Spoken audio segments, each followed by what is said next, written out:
Hey, vinyl community, it's Dwayne Rock and Doc coming at you with a vinyl finds video. This time, actually, vinyl I found in the wild, not online this time. I made a road trip to Edmonton once again to see the eye specialist. And this time around, last time I went, it was on a Tuesday, a month before. And I wanted to go to one of my favorite record stores in Edmonton called Freecloud. And I forgot that he closes on Tuesday. So this time around, I made sure my appointment wasn't on a Tuesday. So I got to go to Freecloud this time. So I did pick up a few things there when I was at Freecloud. Starting off with a couple of early 70s hard rock bands. Or bands, a couple of their albums. Their first one, self-titled, and their second one called Hard Nuts, and of course the band is called Nuts. They're from the UK, and like I said, hard rock band. There's the band in the back with the track listing from the first album. Here's the second album. That one I just showed you, the first one came out in 74, I believe, and this one, I think, came out in 76. There's the band in the back again.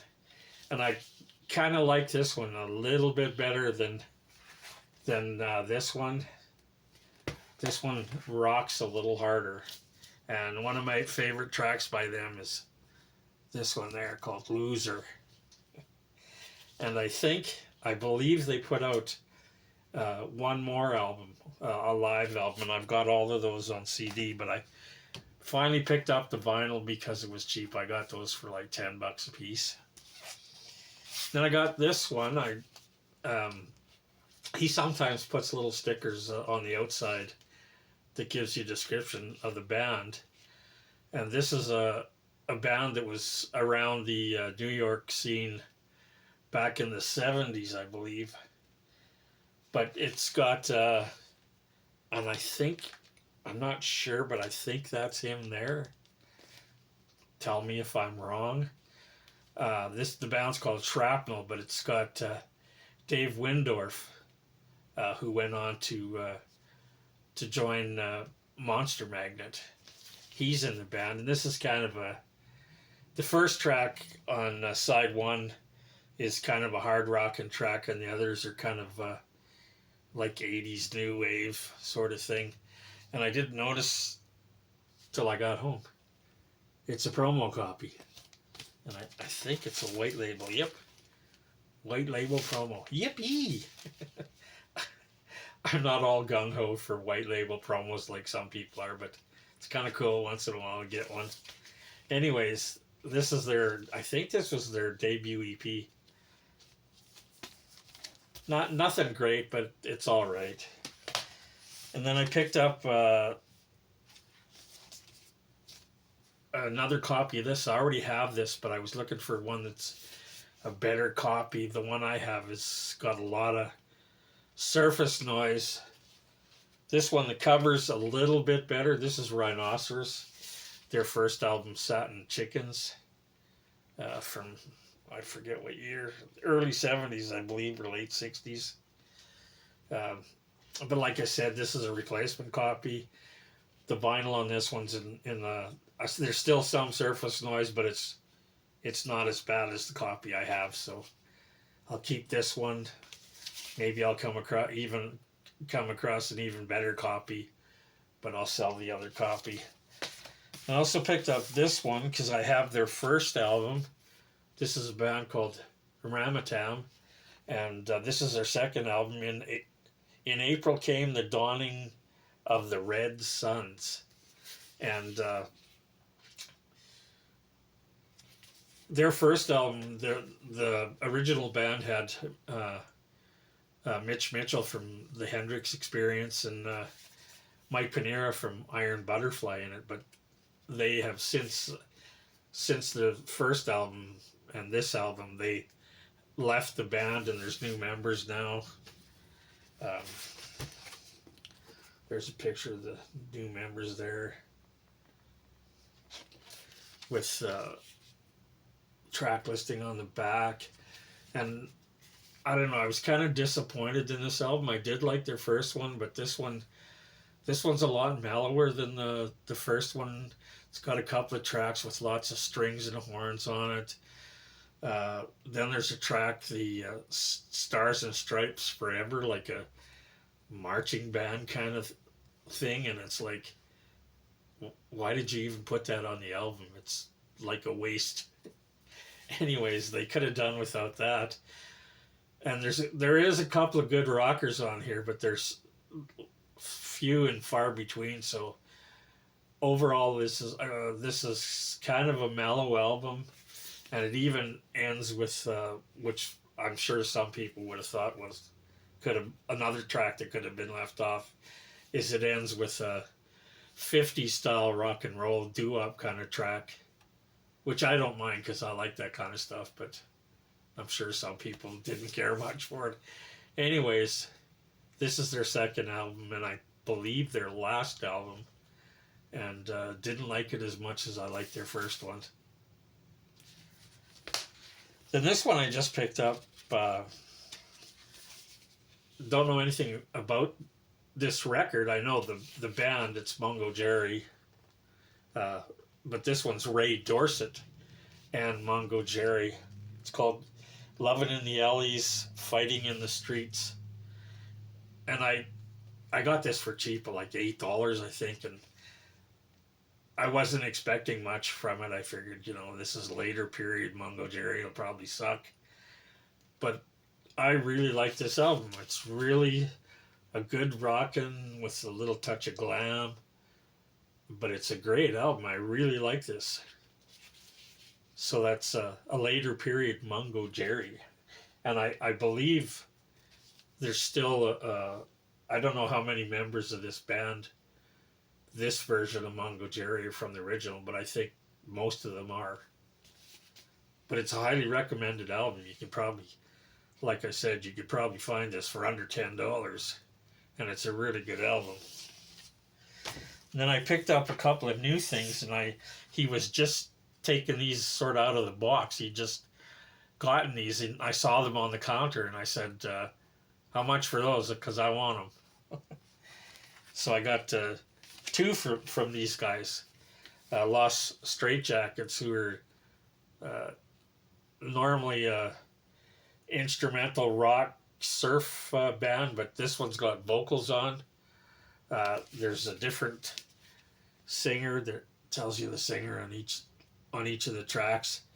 There's a different vocalist on each track, and if you see here, and it also comes with a 7-inch single that has Dave Alvin on one side and the Reverend Horton Heat on the other side. So, like I said, that's Lost Straitjackets. Sing Along with Lost Straitjackets, an album which is unusual for them to have vocals on. And then I got this one, Lost Straitjackets, Supersonic Guitars in 3D. Oops. And there's the 3D glasses that come with it. And this one is instrumental, more instrumental rock than surf. There's the track listing on the back. I've been looking for this one for a while. I've had it in my basket in Amazon, waiting for the price to drop. And if it got below $40, I was going to buy it. And I actually did get it at Freecloud for less than $40. So there you have it.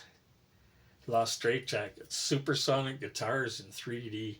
There's also an insert, which is basically the same picture, and it's in 3D too. You can put on your glasses and check it out. So that was it for Freecloud, and then I hit another store. Both Freecloud and this store are in the same sort of vicinity of the where my eye doctor's office is. So they're not that far away. It's only like a 5-minute drive to each of them. And this is another one that I haven't been to for in quite a while. So I finally made it this trip to Listen Records. And I picked up a few things. Vintage Caravan with Voyage. This is their debut album from 2014.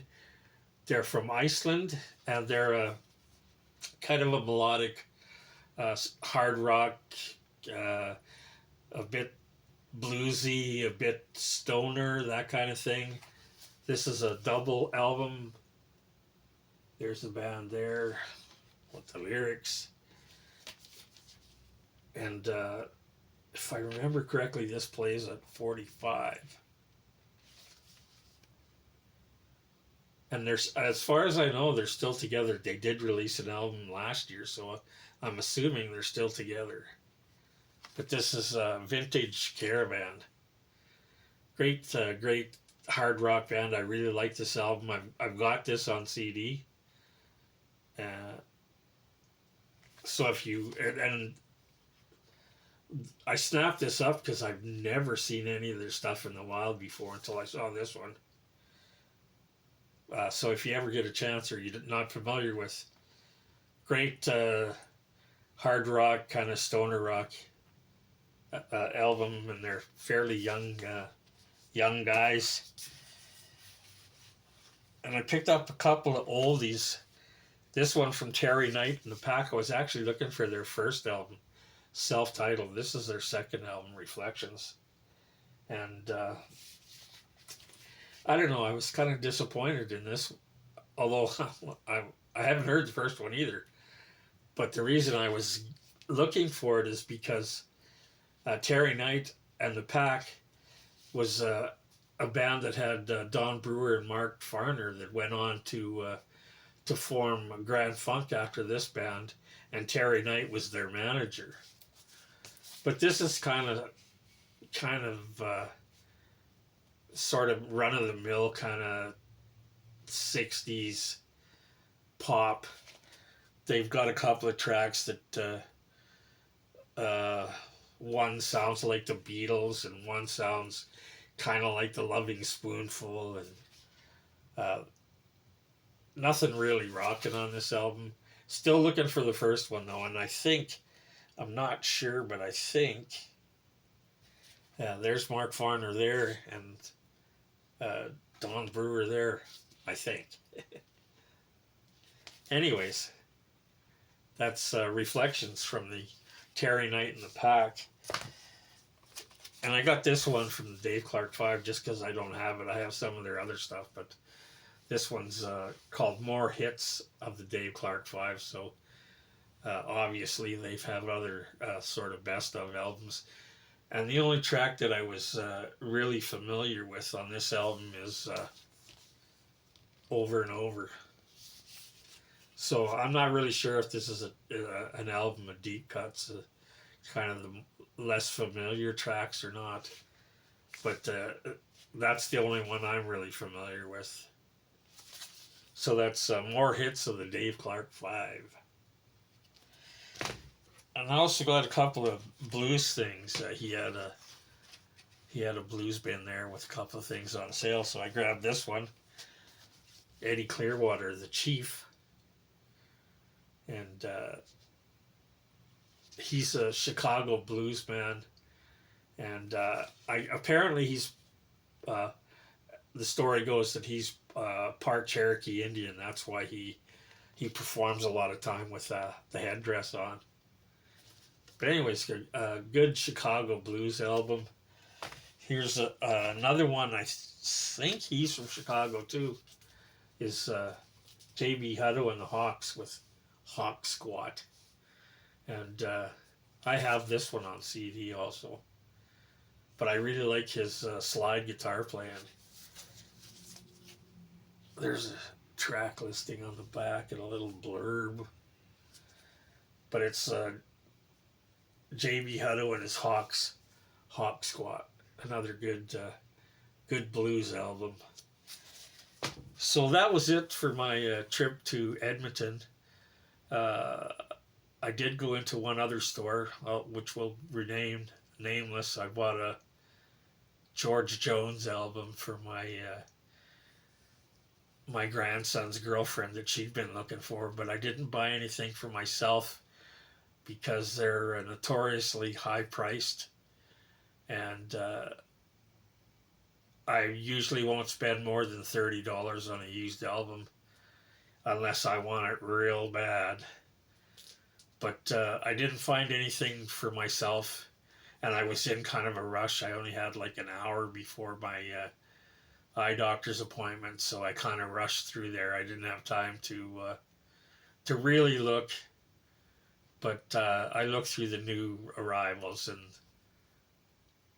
it was all pretty high priced. So I didn't get anything for myself this time around at that store. Anyways, that's it. I'm still trying to work on my. It's come to the end of July now. Uh, my online vinyl finds for July, and I've got a little stack of those. So hopefully, right away, I'll get that done, and you'll be seeing that up shortly. Anyways, like always, if you like what you saw, please subscribe if you're not already a subscriber. Hit the like button and the notification button. That way you'll be able to, they'll let you know when I do another video.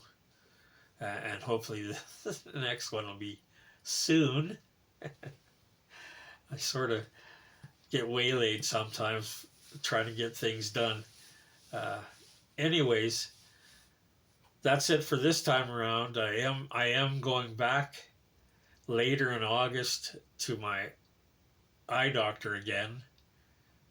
So we'll see what I find in Edmonton, and I might even make a trip to Saskatoon sometime in August. So anyways, hopefully I'll have some recent vinyl finds that I actually found in the wild.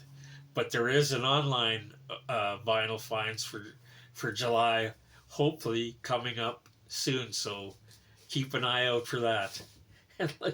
And like always, stay safe, stay healthy. We'll see you next time.